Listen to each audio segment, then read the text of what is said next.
Hey, how's it going, everyone? Today we're going to talk about how to load 35mm film into a stainless steel development tank like this one, and then onto steel reels or steel spirals, whichever terminology you choose to use. There are plastic tanks. That's a different method. I prefer steel. I could talk about that after. I want to just jump right in and make this a quick video about how to do it. So to develop film without a totally black dark room, you need a changing bag. What I have is a Patterson changing bag, and I have the large size. I like the large size because it gives you room to work. If you're doing it in the summer, it's kind of hot. It's nice to have that little space in there. So here's what goes in the bag. I have the tank with the 2 reels and the 2 tops. I like to put it all together and put it in so I know I have it. Bottle opener, scissors, and the film that you're going to develop. I put my arms in the bag. I make sure that the elastic, it's double the elastic that goes around your arms on your biceps. I make sure it's separate and not overlapped or anything, so it's light tight. Same with zipping up the bag, putting down the Velcro. You have that bend so no light can get in there. One thing, just double check, make sure you got it right.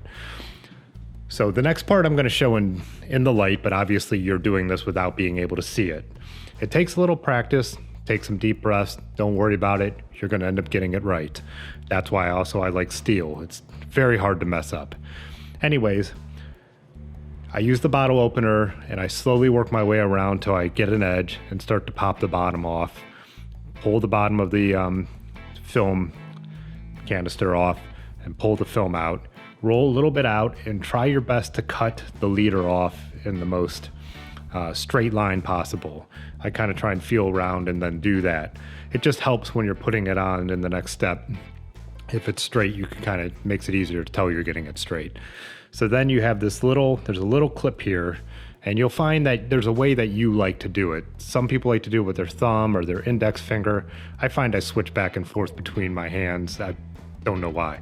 Anyways, you pull that and you want to curl the film a little and stick it in there. Then I try and feel the top and the bottom to make sure I have it kind of even in the reel. It's something I'll take a little time with. If I haven't done it for a while, especially, I'll double check. Then you're going to want to curl the film by pushing on it very gently and start to turn the reel. I like to keep my hand perfectly in line with the reel to make sure it's going on smoothly. After just a couple turns, I double check and I feel it to make sure it feels smooth from all the sides. If not, if you're not sure, go back, start again. There's no reason to rush it. Take a deep breath, start over. Once I feel like it's going smoothly, and I just keep smoothly winding it, keeping my hands level.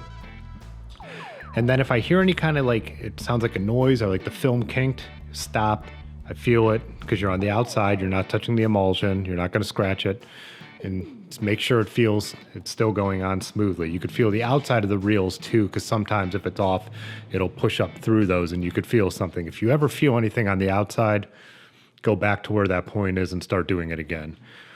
Just wind it all the way around. Once you've done it a number of times too, you'll start to get the feeling where like a 36 or a 24 exposure ends. 36 almost all the way to the end of the reel. So if you get to the end of the roll and you're already running out of space on the reel, you got something off. It's not in there right. Go back to where you find a point where it feels like it's kinking and start from there. When you get to the end, take your scissors, cut the spool that the film is sticking on off.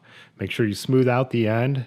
And then this is very important. You want to make sure this goes in the bottom of your development tank. So it's always going to be in the chemicals when you're developing. Put the empty reel on top of that.